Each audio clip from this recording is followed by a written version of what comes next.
and move on to the next slide so that we can talk a little bit about, oh, hi, Jerry. It's a long time, we haven't talked. I should look at the participants, see who all is here. Let's see, people who I know, like Jerry and Megan. Hi, good morning. So if you would like to move on to the next slide, Gretchen. Let's take care of some of our housekeeping. We have some really exciting things to talk about today, and there's a lot to talk about. So I'm going to hand this back to you real quick. Here's today's agenda. Gretchen is going to talk a little bit about our housekeeping, and then she'll swing it back to me, and I will introduce our presenter for today, Karen Reed, who will then do our presentation. We'll have some questions and discussion at the end and announcements. And we're going to try to leave by 11 o'clock, my time, Pacific time, but we can stay for a few minutes after if you have any questions or if you want to connect a little bit more with Karen. Gretchen, would you please give us a little bit of an intro on our housekeeping and what we need to know how to work here?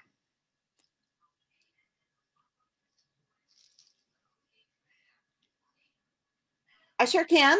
Just quickly, we are recording this webinar, and I'll have the webinar and the slide deck posted on the Alive members only side of the website by Friday, where you can find them. And then this is kind of a part 2 from our November webinar, and you can find the slide deck and the link to the recording, and I put that in the chat box already where you can cut and paste. But if you need any help finding that, you can just let me know. Otherwise, if you're not good at Zoom already, I'm not sure I can help you in 30 seconds time, so I will give it back to Emily. But I'll be monitoring the chat box and answering questions, and we'll be asking Karen when appropriate or when she has a natural break for questions. So go ahead. And we'll be doing polls, correct, Gretchen? Did you say you had polls? That's right. Okay, so during the presentation, there will be polls, pretty self-explanatory how to work with those if you haven't done that already. So I'm going to move on, and I'm going to introduce our presenter for today, Karen Reed. Karen is the CEO and founder of Caber Communications, and they partners with clients across all sectors to develop strategic initiatives and help teams increase organizational visibility, cultural enrichment, and increase their impact in the community.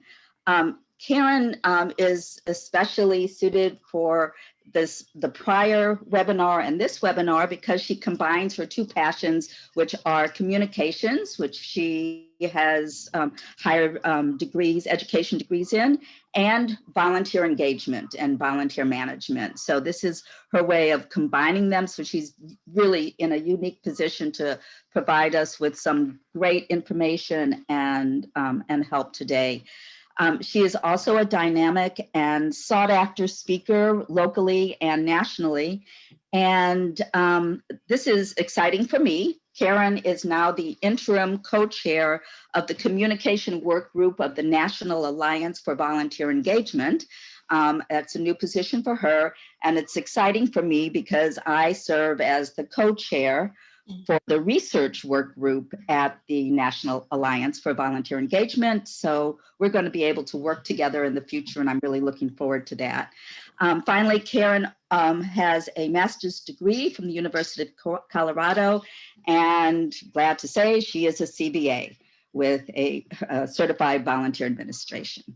So this is Karen Reed. Like Gretchen said, you can find her prior November webinar in the link. And I think that's it. Take it away, Karen. Thanks, Emily. Thank you for that lovely introduction. And excuse me, I am thrilled to be here today and thrilled to be teaming with both you and Gretchen. A big thank you to Gretchen. Okay, hang on. I'm going to pull up my screen here, guys. Big thank you, Gretchen. It's not letting me share my screen for some reason. But a big thank you to you, Gretchen, for facilitating to us. As always, you're fabulous. And a huge thank you to all of you for joining us today. Let me try sharing my screen again. All right, yeah, you should be able to. No, it's not letting me.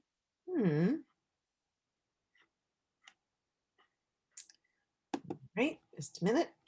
This is, no. Bear with us, everyone. While you are doing that, I will just tie on with what both Gretchen and Emily alluded to, and that is that this is part 2 of our series. Part one of our series was leadership strategies, cultivating a buy-in for your volunteer program. We did that webinar in November. And in that webinar, we focused on the soft skills, the interpersonal skills, the people skills of communication that we need to help us build and strengthen those relationships to help us gain buy-in for our programs.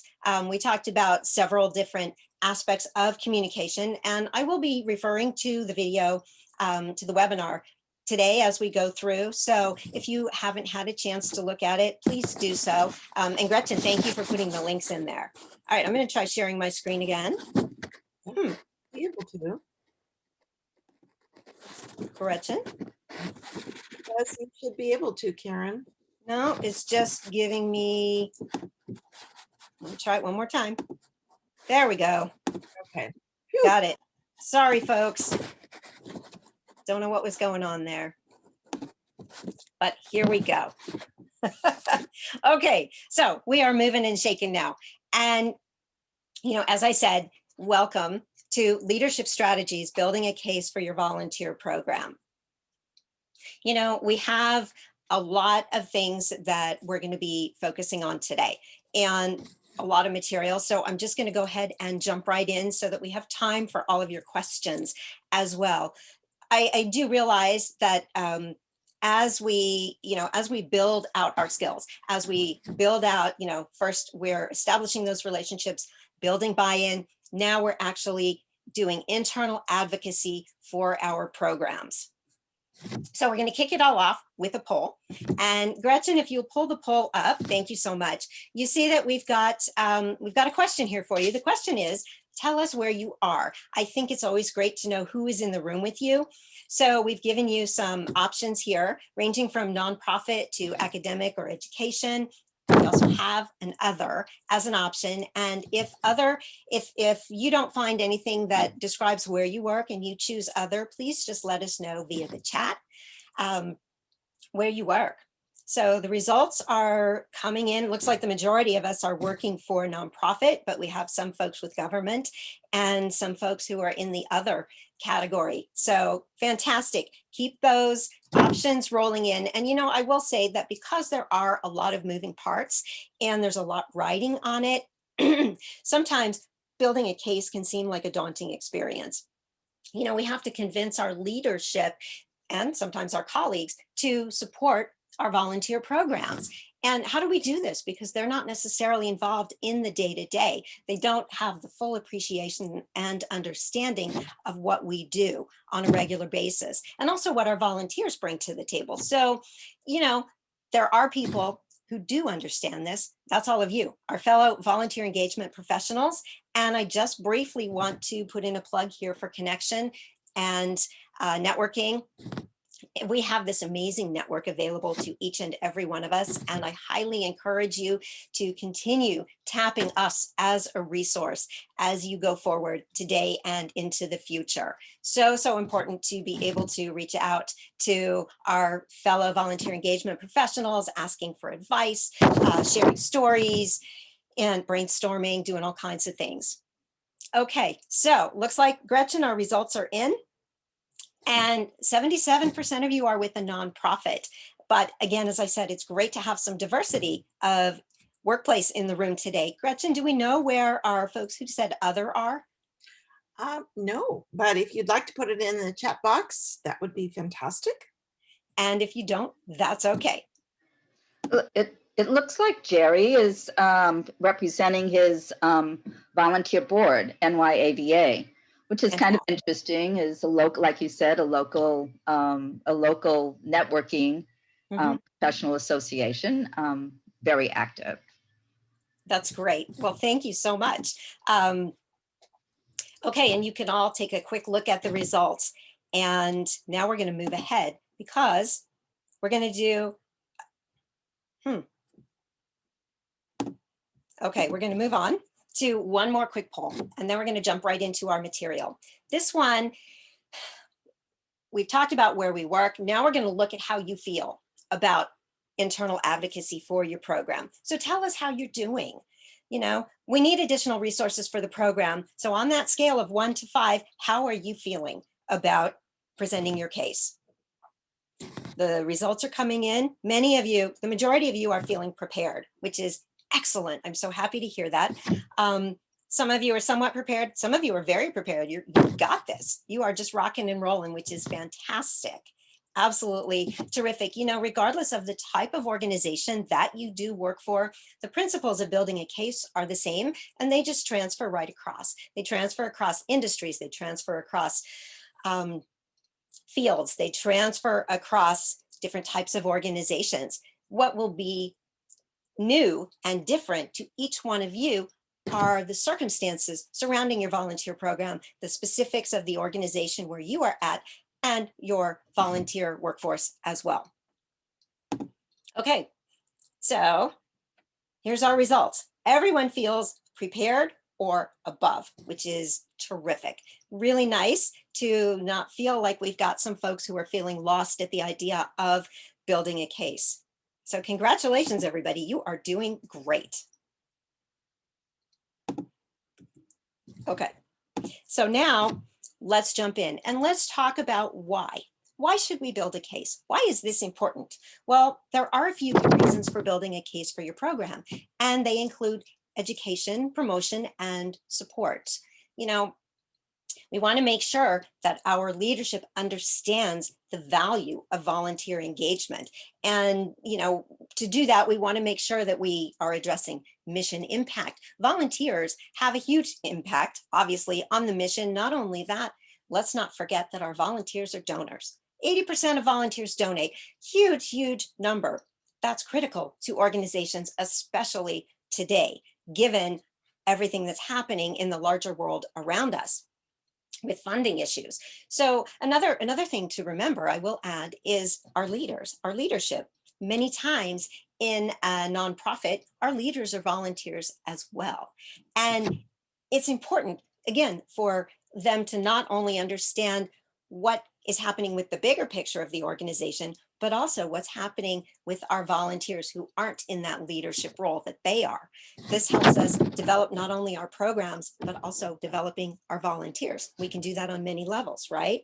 So when you're seeking approval for funding, right, we know that there are going to be a lot of questions, and we want to be fully prepared to answer them ahead of time. That's why we build a strong case. A strong case explains the problem, identifies some reasons or options for addressing it, and excuse me, it enables our decision makers to really think through and make the right choices when they are allocating funding. At the same time, it puts you front and center, and it builds leadership confidence in you as the right person to continue driving your program forward on into the future. And it helps continue or strengthen those relationships that we've already built. It may even help you start some new ones with your leadership and maybe find a new champion for your program. So we're looking at all of our stakeholders and getting everyone on board with our initiatives. So we're going to build our case. And today what we're going to do is we're going to talk about how we build and present that case for the volunteer programs so that you can garner your support. We're going to cover the elements of a case. We'll talk about ways that you can prepare and also how to handle yourself once you are in the room. So where do we start? Well, we start at the beginning. We start with the basics. And this is where we step back and we say, okay, what do I need to put into my case? What do I need to include? So the elements of a strong case are as follows. We have our executive summary. And the executive summary is basically an overview, usually a paragraph or so. And this sums up everything. It's similar to the conclusion, but the executive summary goes at the top.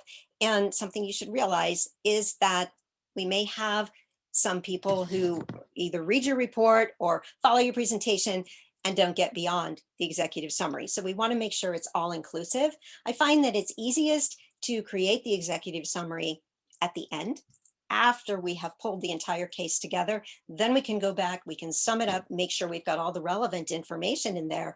And also at the same time, be sure that it's manageable as far as readability and that we're not putting too much information into it. So that's our executive summary. Then we move into the statement of the problem, or the why.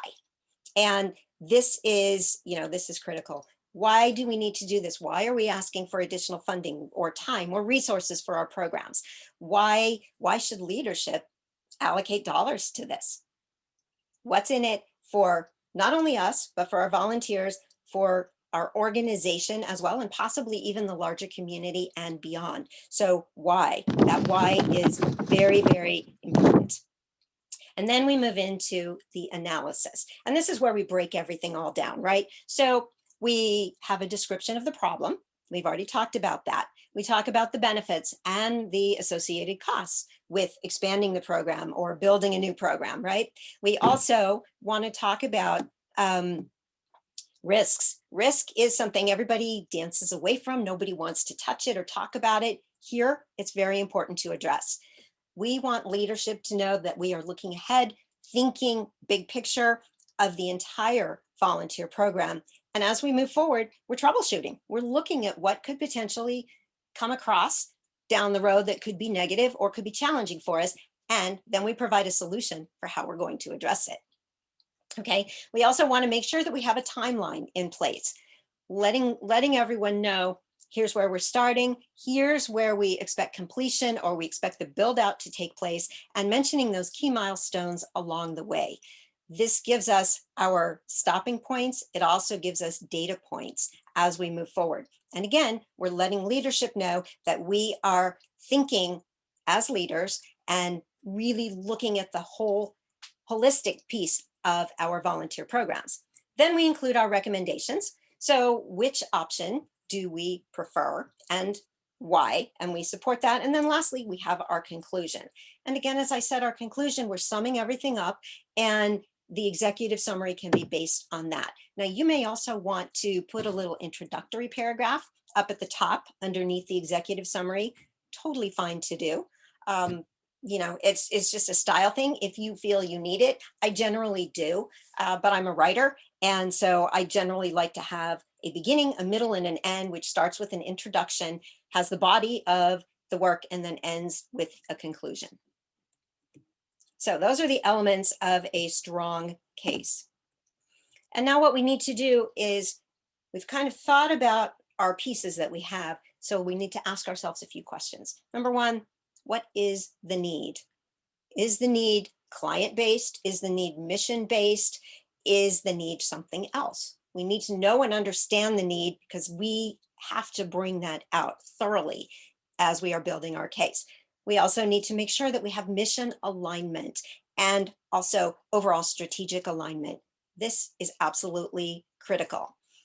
Just as in anything that we do, we need to make sure that leadership understands that in this case, we're building a case, right? That this particular proposal aligns with the mission of the organization. We explain how it aligns, how we're going to move the mission forward by increasing funding, let's say, and also that it tracks with our overall arching strategic vision for the organization. If we don't do this, then it may seem as if your proposal is coming out of left field. We don't want to do that. So we always want to make sure we, as we do in volunteer engagement, tie it back to the mission and the larger organization so that they can see where it fits in and how nicely it fits in, I should say. And, that also gives us the last question, which is, why should leadership care? Why is this relevant? Why is this important? Our leadership has to make so many decisions based on so many different things. Remember, leaders step out. they look at the organization from that bird's eye view, that big picture perspective. They're not in the day-to-day like we are. In the tactics, they're strategic. So we need to give them reasons why what we are suggesting is vital to moving forward in the organization and the mission. Okay, so now let's talk about the resources that we need. What we want to do is, of course, do our homework, right? It's important that we do that. There are a lot of pieces that we want to include as we are building out our research. And I always like to start with my research. I first do maybe an outline of what I'm looking to do, and then I figure out what types of research I need. And we have a lot of different types of research and resources that we can tap. As I mentioned, our network of volunteer engagement professionals is an excellent one. Here, we can talk to people about what's happening at their organizations. Maybe they are doing a similar project. Maybe they have a similar size of volunteer bank that they are working with. So we want to see if there's any similarities there. We also want to look at the bigger trends in the field and bring that in to our case as well. That helps give your case weight. And again, lets leadership know that we're looking at that bigger picture, how our project, how our program, whatever it is we are advocating for, affects the larger community of the organization, the community itself, and also maybe even big picture globally. Very, very important. We also want to focus on the seriousness of our need. So we want to know and understand everything there is to know about the need, why we are asking for this particular funding, let's say, okay? And we also want to make sure that we are checking in with our colleagues in our organization to see if there's any overlap there, to see if they have any needs that might tie in with the moving forward of this organization. Moving forward of this program as well. So lots of things to consider in terms of researching and resources. As we do this, I like to work with the 5 W's, as Emily mentioned. I have a journalism and communication background, so I go to the 5 W's: who, what, where, when, why. And I like to add in how. So main things to think about: who will benefit from this program? What resources do I need to pull my case together, right? Where will we have our greatest impact? Where, when am I going to do this? That's our timeline again. And why is this important? That why is so, so critical to pulling people over to your side when you are advocating. And then, of course, we want to talk about how we're going to do this.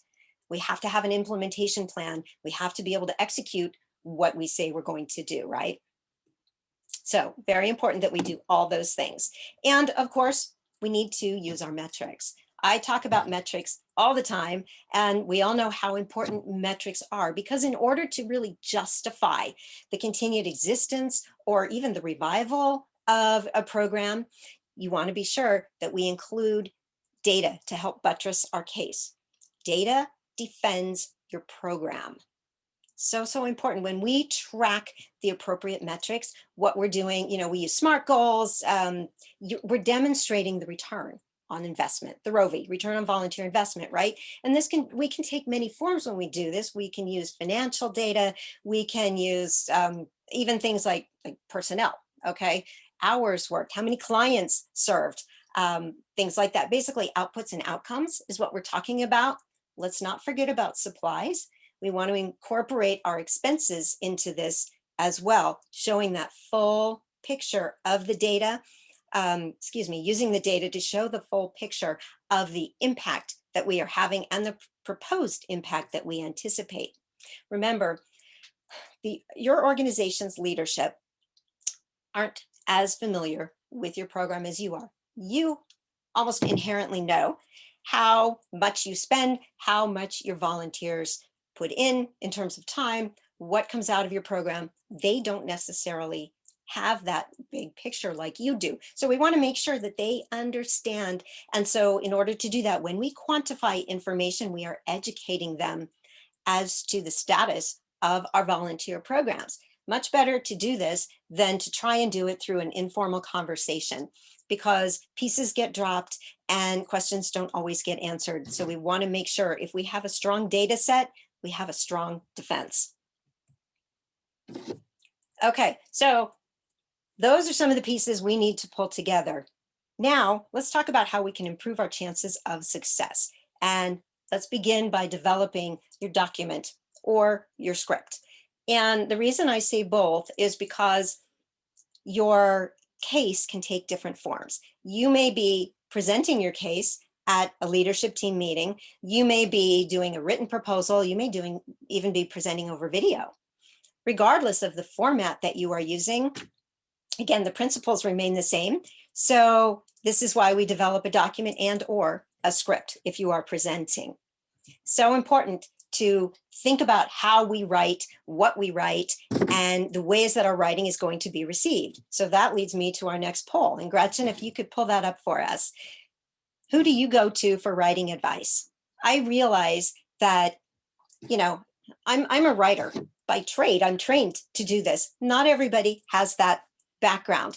And a lot of the teams that I work with say to me, you know, Karen, I'm not really sure where I should begin. I'm not sure where to start. So tell us who you go to. And we have choices for you. We have somebody on the inside of your organization, a colleague, a professional colleague. That would be somebody outside of your organization, your boss or your mentor, friends or family or other. And again, if you choose other, please do share with us who you are going to for advice on writing. You know, I think it's great that we can have this interactivity in our webinar today so that we can share this information with each other. It's a great way to generate new ideas and suggestions, as well as maybe some methods of working that we haven't tried before. Okay, looks like our results are in, so I'm going to end the poll. And this is very interesting. Okay, let me share them with you. Is it sharing? There we go. 54%, so a little over half are going to somebody internally and or a boss mentor. 46% of you are going to your mentor. And remember, this, I believe, was a question where you could choose a couple different folks that you go to. We've got almost a quarter of you go to professional colleagues, which is fabulous. And almost a third of you are relying on friends and family, people who's got the skill sets that you are looking to tap, right? Fantastic. Some of you did choose other. And Gretchen, do we happen to know who else we're going to for writing advice? Internet. Ah, the internet, of course. Of course, you can find anything on the internet, right? It's a great place to go. All right, fantastic. So yes, we are, let me just get out of this here. Okay, so let's talk about writing. Let's talk about what we need to do. And I like to go back to the old adage, we're going to tell them what you're going to tell them. This is what we start with. This is our beginning, right? And we want to have a captivating introduction. We want to hook our reader or our viewer right from the start so that they are wanting to stay engaged with us and wanting to learn more about what we are proposing. When we do this, I will say that less is more. We want our sentences to be short and concise. We want our paragraphs to be no more than maybe 4 or 5 lines. When somebody looks at a big block of type, it can be very intimidating to them. And we don't want that. We want to keep them reading, looking for more. I like to use subheads as well and kind of break things up. We want to make sure that we are paying attention to the time. And this is referring to the presentation that we're giving. We don't want to give somebody a report that we're going to ask them to read ahead of a meeting that is 30 pages long. That's asking way too much. They won't have time to thoroughly read it. And again, that's where they'll just look at the executive summary and say, okay, that's all we get. She'll tell me about it at the meeting. So if you are writing a proposal, keep it concise, say everything you need to say, but keep it concise. Again, in that intro, we don't need to be too long. We just want to tease them and let them know what's coming. Now we're going to tell them what we need them to know. So things that we can do to strengthen our case. We've already talked about some of these, ensuring that alignment of strategy, tying it to the mission, right? We want to make sure we're giving a full and clear picture of our approach, our suggestions, our, looking at all the options and then making our selection for the one that we suggest as best and the one we want to proceed forward with. We have to talk about our costs, estimated costs and benefits, the benefits of the program, the perceived risks, and how we might be addressing those as well. Super important that we do that and that we let them know specifically what kind of strategies we will take to address some of those risks. And remember, risks can be financial, risks can also be to reputation. So we want to make sure we're looking at everything along the way. And then, any alternatives or options that we want to throw in and any other additional information. Again, I'm giving you generalities of things about a case because your case will be individual to you and your organization because each organization is unique. Each volunteer program is unique. And so your specifics will come into play with what you are actually proposing and writing about.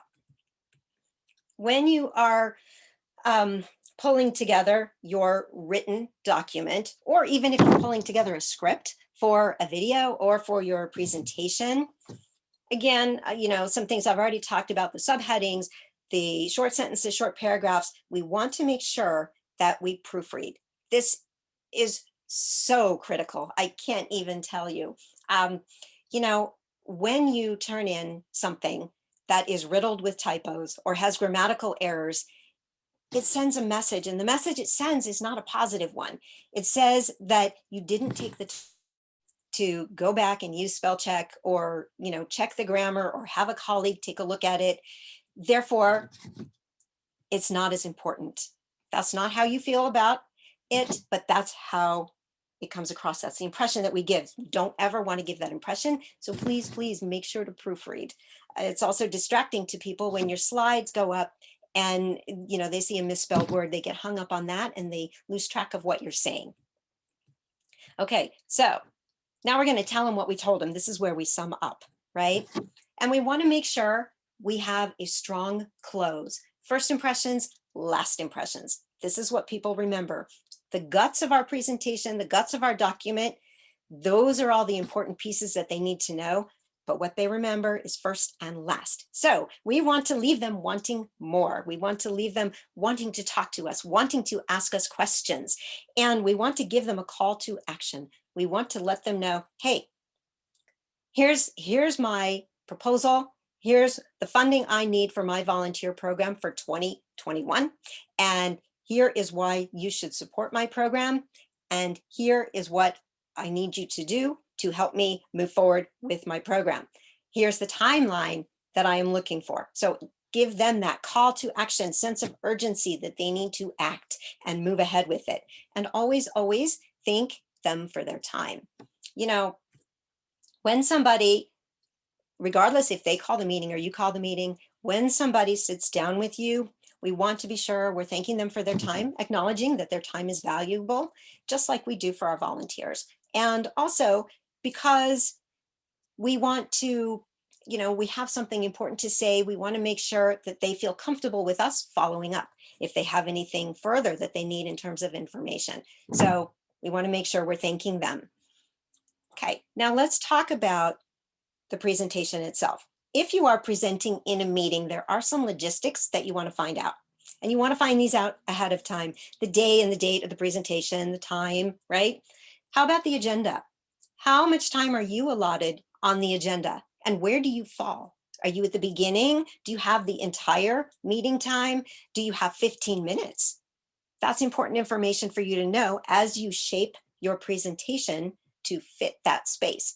Also, we need to find out who's going to be in that room with you so that you are thinking about your stakeholders, your audience, and how you can best reach those folks. Depending on who's in the room, you may need to try a couple different approaches and bring in some different pieces of information. So make sure that you have a full, clear understanding of everything you need to know as you're pulling this all together.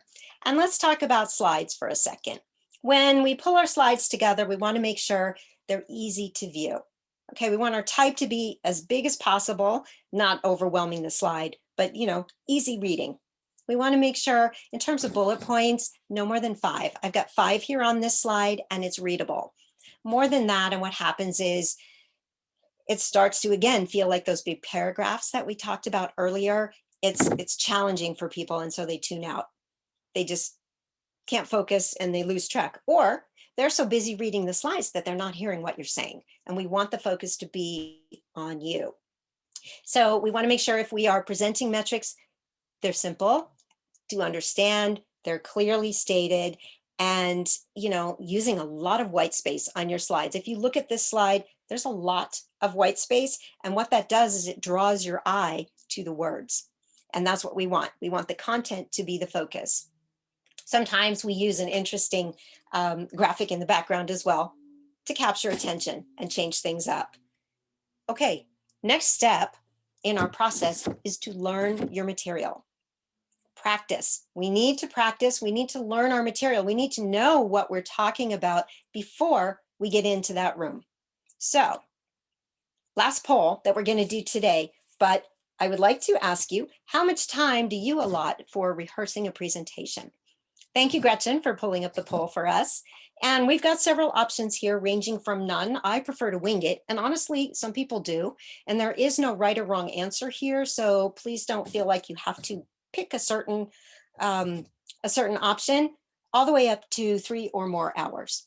And other is always a final option. And if you use other, let us know how much time you are spending preparing. Okay, the results are rolling in. The majority are spending about an hour preparing and rehearsing for a presentation. Some, looks like about a quarter of us are spending 1 to 2 hours, so a little bit more than that. And we also have some folks who are doing something else. And as soon as we close out this poll, we'll find out what that is. All right, Gretchen, can you see if someone selected other, if they dropped into the chat, what other might be? Yes, it was, depends on who, how much time that they have, etc. Sure. Okay, so the majority of us, 62%, spend about an hour rehearsing for a presentation. And the rest of us, for the most part, are spending maybe up to 2 hours. That's fantastic. It's fabulous. It's so important, and it's really critical that we do take the time to rehearse for a presentation, because practice makes perfect. Okay, we have to practice. It seems like we shouldn't. Seems like it should be second nature. I know everything I need to know about my volunteer program. I know what I want to say. I want to share this information. I put my slides together. Why do I have to practice? Well, there's a couple different reasons. One, because we want to make sure that we master our material. When we've mastered our material, we know it so well that we can deal with anything that comes our way, because let's face it, tech happens, right? Sometimes there are glitches and your slide deck doesn't move forward. I had one experience where my slides, I was presenting live in a room and the slides behind me totally went blank. There was blackness behind me. Nothing, and no one in the room who was able to be there to support me as tech support. So what did I do? Well, everybody in my audience was kind of murmuring, and I said, you know what, folks, we're just going to continue. Here's what you would see up there on the screen if you saw the slide. And we talked through it, and we went through the next couple slides, and then eventually somebody came into the room and got it sorted out for us. So when you know your material that well, you are able to keep moving forward and keeping your audience engaged at the same time. Also remember, we are, for the majority, virtual right now. And so there can always be glitches on virtual rooms, in virtual rooms. And so we need to make sure we're comfortable with the technology as well. That's another great reason to practice. We also want to make sure as we're practicing that we are tracking the time. If you are allotted 20 minutes on the agenda, we want to make sure that we are using the full 20 minutes, but we're not going over, because there's obviously other things that leadership or the board needs to discuss that day. So we want to be respectful of the time that we've been given, and practicing and tracking our time can help us to do this. And it's very, very helpful, because a lot of times you may think that you have spent 5 minutes on something when it's actually been more like 9. So track your time. A great way to do this is, if you are doing a PowerPoint presentation, we can do that through the presenter view. If you are practicing just speaking to the room, use a clock. Use your watch, use a clock, set a timer, whatever you need to do. Another tip I would throw out there is also to practice in front of a mirror and see what you look like as you are presenting. It's very, very helpful so that you understand how you come across. That helps your audience to really know and understand what you are presenting. And you, on the other hand, need to think about your audience ahead of time. What are their roles? Why are they there in that meeting? Are they there because they sit on the leadership team? Are they there because they're a prime decision maker? Is this a consensus decision? Figure out who all is in the room with you, why, what drives them, what is important, and also what their roles and priorities are for the organization. Important things to consider as we are preparing to be in that room. And lastly, once we get to the room, we need to deliver. So let's talk about delivering with confidence, shall we? We're going to take the stage.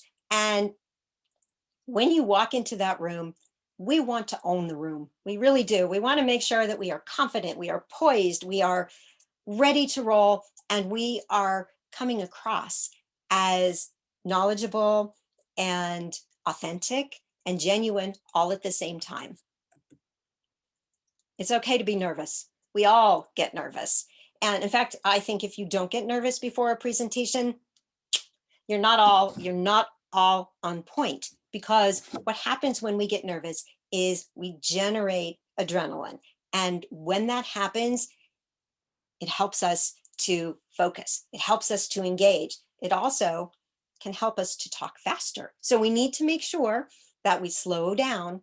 And I always recommend taking a deep breath before you start any presentation. Again, regardless of format, even if you're just speaking to your team, how do you calm down, center yourself, take a deep breath?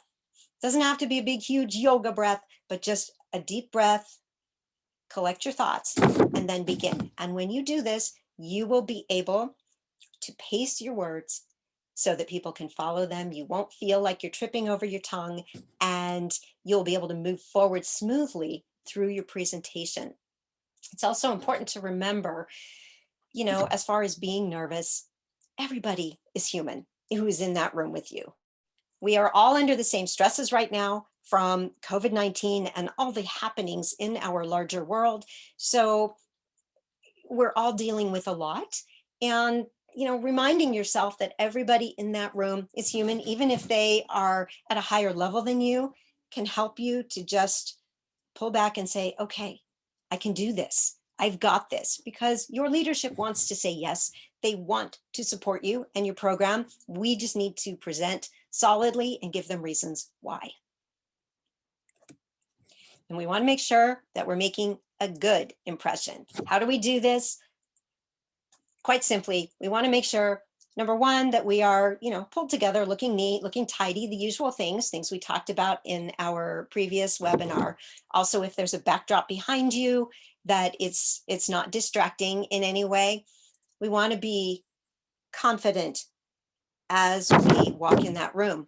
In a Zoom room, you're not walking in, we're sitting in, but we want to be looking directly into the camera. We always want to make eye contact. We want to actively listen. So important. When we actively listen, we're hearing what people say. We are reading the room, and we are paying attention to small cues that can tell us a lot. Now, I realize we talked a lot about this in our previous webinar, so I'm not going to go into major detail here. I'll just refer you back to the other one, but suffice it to say that when we are totally focused and paying attention to everyone in the room, not only are we picking up cues, we are showing everyone that we respect their time, that we are clear in our direction, and that we are knowledgeable in what we are talking about. At the same time, you are presenting leadership skills, and because you're doing that, you're positioning yourself to be perceived as the leader to take this proposal and drive it forward. We want to make sure that we are expecting questions because there will always be questions. So we like to think of them ahead of time. And I always like to prepare some seed questions for the Q&A. That way we have something to get the ball rolling in case somebody is a little hesitant or not quite sure. So a great rule of thumb is prepare a couple questions and give them to a trusted colleague, maybe your champion or your boss, whoever's in that meeting who would be willing to kind of kickstart that. And then you've got questions. You've already seen those questions, so you have an idea of how you are planning to answer them. We also want to make sure we have any necessary examples, any data, anything relevant that can help you field those questions and move forward. Again, with questions, we can feel as if we are, sort of on that chopping block, and we don't want to do that. So take that deep breath before you answer. Take a moment if you need to think through your answer. That's totally okay. People understand, people expect that, and it's all good. So anticipate those questions, answer calmly, pull your thoughts together, and you'll have a winning Q&A session. All right, time to sum up. So let's wrap it up. We talked about a lot today. I realize that. We talked about how to build your case, right? So we start with our basics, and we always think about the end goal. What are we trying to achieve? Where do we want to go? Knowing your program inside and out is how you're going to get there. We also need to look at the bigger picture and bring in that information so that we've got a variety of, different resources that we're using, data, maybe some colleagues, maybe case studies, right? Different types of resources, pulling in our metrics at the same time so that we can round out our case. As we pull it together, we want to make sure that we are writing clearly. If we are presenting, that our thoughts are orderly and that they flow. We want to make sure if it's a written document, that the document flows, and that length. I always say your document should be as long as you need it to be, but no more. So, I'm not going to put a limit on pages on you, but again, less is more. As long as you say what you need to say and you provide all the relevant data, you should be just fine. Rehearse, learn your material, practice. So important. It helps you. It also helps your presentation to flow. And lastly, we want to make sure that when we deliver, we are delivering with confidence. We feel good about what we've done. That's where practicing can also help, because when you know your material, you can walk into that room not with that sinking pit in your stomach saying, oh my gosh, I don't know if I can do this. I don't know what to say. You already know what you're going to say. So deliver it with confidence. And that is how you build and present your case. Before I turn things back to Emily for the Q&A, I would like to take one quick moment and say thank you. Are crazy times for us all right now. And a lot of times when there's upheaval, we forget to say those two words that are thank you. And the people we forget to say are those who are with us in the trenches day to day, moving us forward, keeping us positive, and helping us to make the world a better place. That's all of you, our volunteer engagement professionals. And so on behalf of your volunteers, your colleagues, your organizations, and the larger community, I would like to give a personal thanks to each and every one of you for all that you do. You are so critical to keeping this world moving forward and to helping us achieve our missions. Thank you so much. Okay, Emily, I'm going to turn it back to you for the Q&A. Thank you, Karen, and thank you for that very last thank you that you gave to us. I think that, I ditto that. That's great that we remember to say thank you to each other and to those of us who are in the background doing the work. Sometimes that's the last people that we thank. And so thank you, Karen, for reminding us about that. Sure.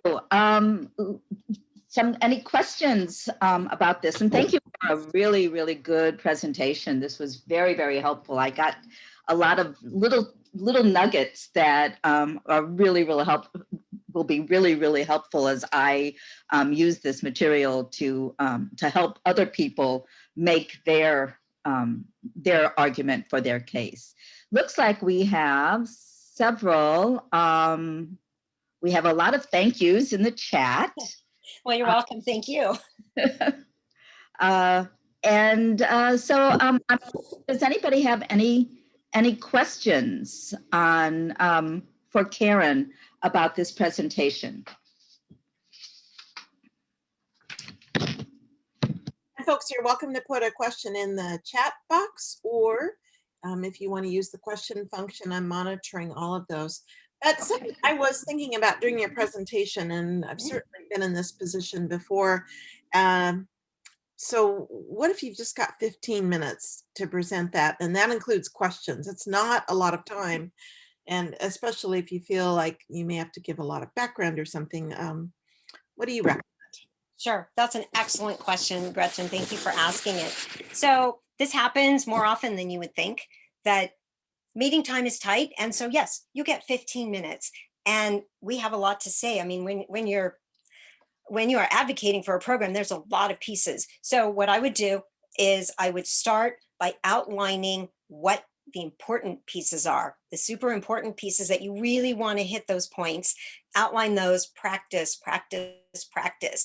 Each time you practice, you're tightening up your presentation, you're tightening your words and really fine tuning and honing it down. That will shave some time off of it as well. Also, if it's 15 minutes, let's find out if there's a Q&A involved. If there is, make sure we leave 5 minutes or so for that Q&A. A good idea would be to send your document ahead of time. Ask people to read it in advance of the meeting so that you can take your 15-minute block and really focus on the questions people have or any key points that you just want to hit and emphasize once again. This again is why it's great to write that document and your script. And I think that when you do that, people also understand that they have only a short time within that block for Q&A. So everybody's trying to maximize that time. Another thing you can do, you can provide handouts, either a digital handout like a PDF or something physical if you're in the room with somebody, to give them more information, more material to take back with them after. And again, make yourself available for questions and answers after the presentation or after the meeting. Give them your contact information, let them know you are ready, willing, and able to have further conversations about this. Great. Thank you, Karen. Sure. Are there, it looks like somebody has asked, I think Michelle, hi Michelle, has asked if there is a sample case that incorporates all of the components that you mentioned. Do you have a case study that, or a document that sort of pulls all of this the build model that you introduced today together to show how it works? I didn't bring one with me today, but what I can do is Gretchen, I can send you a tool that folks can use to help pull together a case that'll kind of talk you through how you can outline your material. That'll be great. Thank you. And I'll add that to the documents that we'll be posting on the Alive members only side. Okay, so I will send that to you. So we thank you, Karen. That would be really helpful. We do have another question. Matthew asks, how can you present on your program when you know those listening may already have a disinterest in your program or are indifferent? That's a great question, right? So this is where we need to know our audience. We need to know what their drivers are. And if you have people who are going to be in that meeting who you already know are not partial to your program, not interested in your program, as you said, let's find out what does interest them and figure out a way to tie in your program with what their priorities are. So, it may be having a conversation with your champion to help you get that introduction, or, maybe you want to have a separate conversation with some of these folks and really let them have a chance to one-on-one learn about your program, and ask you questions about it. A lot of times people aren't interested in a program because they really don't understand it, and they don't understand how it might impact them and the projects that they are working on. Or, if we're talking about a leadership team, they may have different priorities than others. With a volunteer program, I mean, let's face it, volunteers pretty much volunteers are boots on the ground. Volunteers drive the organizations. Volunteers are our workforce. And so while they don't necessarily drive the strategy, our volunteers help us to implement and execute that strategy. So, figure out a way to tie your volunteers in with that and show how you can support some of their priorities, and that will help them to come on board. That's a great answer, Karen. Just to add a little bit into that is I love the idea that you suggested about having a one-on-one with those individuals who are indifferent or disinterested in your program, and really doing that active listening that you were talking about before to hear what what they are interested in, and then that gives you the tie-in for how your volunteer program connects to that. So that's a great suggestion. Right. Emily, maybe they need some additional support. Maybe they need some help to shoulder the weight of everything that they are trying to do. You might have skills-based volunteers who can help them with that. I mean, there's lots of different approaches you might try in terms of finding that common ground to really help establish that relationship that you are looking to create. Right. Yeah, great. Any other questions? Do we have any other questions for Karen? So Karen, are you, when you have such a meaty presentation, sometimes questions come up later as people are going over the slide deck and are thinking, will there be a way for us to be able to connect with you Absolutely. to ask those questions and get clarification? Yes, absolutely. My contact information is actually on those slides. On the last slide, it should have contact information for me on the slide deck. You can also reach me through my website at www.cabercoms.com. And, always, if you have a question and you can't figure out how to reach me, Gretchen is able to put me in touch with you. And I'm more than happy to talk to anyone who has questions or, anything you want to ask me. Absolutely. Karen, I put your website in the chat box, com with 2 M's, I'm hoping. Yes, 2 M's. Okay, good. I didn't have that memorized. Emily, let's go to the announcements because we're just about at the hour, and I want to respect everybody's schedule. So let me switch that over. There you go. So just a brief announcements. The Alive January member newsletter will come out later this week. Please be aware and look for that. Some save the dates. If you are a new member, especially if this is your first webinar and you are now a member of Alive, the Alive member welcome webinar is tomorrow, January the 14th at 3 p.m. Is that 3 p.m. Eastern? Question. 3 p.m. Eastern. We have a second January Alive Academy, creating a more diverse and inclusive environment through the mechanisms that engage volunteers, by Jerome Tennille, who I've heard is going to be an amazing, another amazing Alive Academy, and that's on January the 22nd, Friday at 1 p.m. Eastern. And then the February Alive Academy is No Right Way, Imagining New Systems for Volunteer Engagement, presented by Lisa Joslin. Please remember that the Alive Programs and Advocacy Committee committee is always looking for other presenters. So we always have opportunities to present for the Academy, and you can find the information about that and how to apply and give us your ideas by going to our website, which Gretchen has just put in the chat room. Also want to remind everybody that we still have committee positions open for membership committee, marketing committee, and programs and advocacy.